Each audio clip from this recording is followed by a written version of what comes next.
नमस्कार, मी कुमार आशीर्वाद, जिल्हाधिकारी सोलापूर.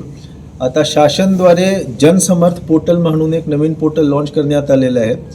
जेही नॅशनलाइज्ड बँक्समध्ये ज्यांचे खाते आहे ते लोक ऑनलाईन जर त्यांनी अप्लाय केलं हा जनसमर्थ पोर्टलवर, तर त्यांच्या जे कर्ज आहे ते 1 ते 2 तासात तो अप्रूव्ह होईल. त्यासाठी आधार कार्ड आवश्यक आहे. फार्मर आय डी, ॲग्रीस्टॅकमध्ये फार्मर आय डी आपला असला पाहिजे आणि बँक पासबुक आपल्याकडे असला पाहिजे.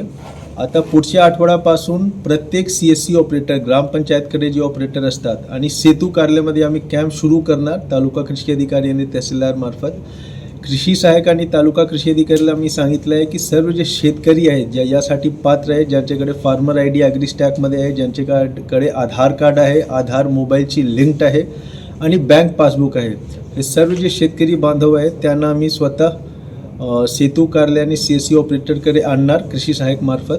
आणि त्या ठिकाणी आमचे ऑपरेटर बसले असतील, ते लोक आपले रजिस्ट्रेशन करून घेतील आणि आपला जे पीक कर्ज पाहिजे, किसान क्रेडिट कार्ड आणि पीक कर्ज जे पाहिजे त्यासाठी ॲप्लिकेशन पण आम्ही आपल्या वतीने आपण त्या कॅम्पवर करून घेऊ. तर माझी सर्व शेतकऱ्यांना विनंती आहे की आपले फार्मर आय डी ॲग्रीस्टॅकमध्ये नंबर 1 ॲग्रीस्टॅकमध्ये फार्मर आय डी तयार करून घ्यावे आणि आधार कार्ड, बँक पासबुक आणि ज्या मोबाईल आधारशी लिंक्ड आहे ते मोबाईल घेऊन आमचे कॅम्पमध्ये यायचे. कृषी सहाय्यक मार्फत जे शेतकऱ्यांचे व्हॉट्सॲप ग्रुप आहे त्या व्हॉट्सॲप ग्रुपवर आम्ही मेसेज पण कृषी सहाय्यक पाठवणार. आम्ही प्रेसमध्ये पण पूर्ण हे जे जनसमर्थ योजना आहे त्याचे काय उद्देश आहे, काय फायदे आहे, वेळापत्रक जे कॅम्पचे ते सगळे आम्ही आपल्याला सांगणार. माझी सर्वांना हेच विनंती आहे की लवकर फार्मर आय डी आपले क्रिएट करून घ्यावे ॲग्रीस्टॅकवर आणि आधार कार्ड, बँक पासबुक आणि मोबाईल जे आधारशी लिंक्ड आहे ते सही तिघं घेऊन कॅम्पमध्ये यायचे. खूप खूप धन्यवाद. ह्याचे शुल्क आहे का? हे निःशुल्क आहे. आम्ही प्रत्येक CSC ऑपरेटर आणि सेतू कार्यालयामध्ये मोठे फ्लेक्स लावणार. प्रेसमध्ये प्रेस नोटमध्ये, बातमीपत्रमध्ये पण आम्ही बातमीपत्रमार्फत पण माहिती देतो. पूर्णपणे निःशुल्क आहे. 1ही रुपया देऊ नका. प्रत्येक तालुक्यामध्ये आम्ही लँडलाईन स्थापित करतो. जर कोणत्याही व्यक्तीने आपल्याकडून 1ही रुपया यासाठी घेतला, आपण लँडलाईनवर कॉल करा, त्यावर नक्की कारवाई होईल. सर, अनेक वेळा काय होतं की पीक कर्जासंदर्भात बँका जे आहेत की त्यांचं पीक कर्ज अप्रूव्ह वगैरे करत नाही. या ॲपमुळे बँकांवरती कशा पद्धतीनं काय बघा, यामध्ये ऑलरेडी सगळे डेटा शेतकऱ्यांचे फिट आहे. म्हणून मी सांगतो की ज्या शेतकऱ्यांची ॲग्रीस्टॅकमध्ये आम्ही सगळे डेटा त्यांच्याकडून ऑलरेडी घेतलेली आहे. ॲग्रीस्टॅकमध्ये ज्यांचे फार्मर आय डी आहे त्यांनी फक्त फार्मर आय डी ते कॅम्पमध्ये आपण जावे.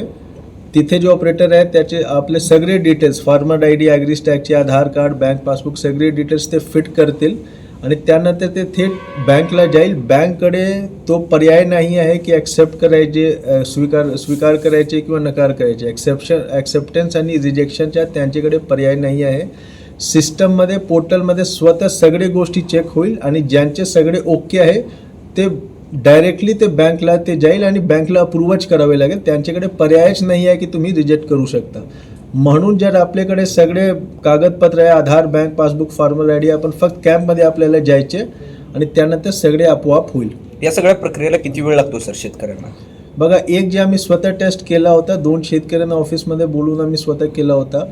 त्यामध्ये जवळपास एक शेतकरीला 20 ते 22 मिनिट लागतील. पण शेतकरीला स्वतः नाही करायचे. कॅम्पमध्ये आमचे ऑपरेटर्स राहतील, CSC ऑपरेटर ग्रामपंचायत स्तरावर राहतील, सेतू कार्यालयाचे ऑपरेटर तहसील स्तरावर राहतील. आपल्याला फक्त हे 3 गोष्टी, आधार कार्ड, बँक पासबुक आणि ज्या मोबाईल आधारशी लिंक्ड आहे 3 आणि फार्मर आय डी नंबर, हे घेऊन या तुम्ही. बाकी सगळे आमचे ऑपरेटर्स तिथे बसून करून देतील आपल्यासाठी.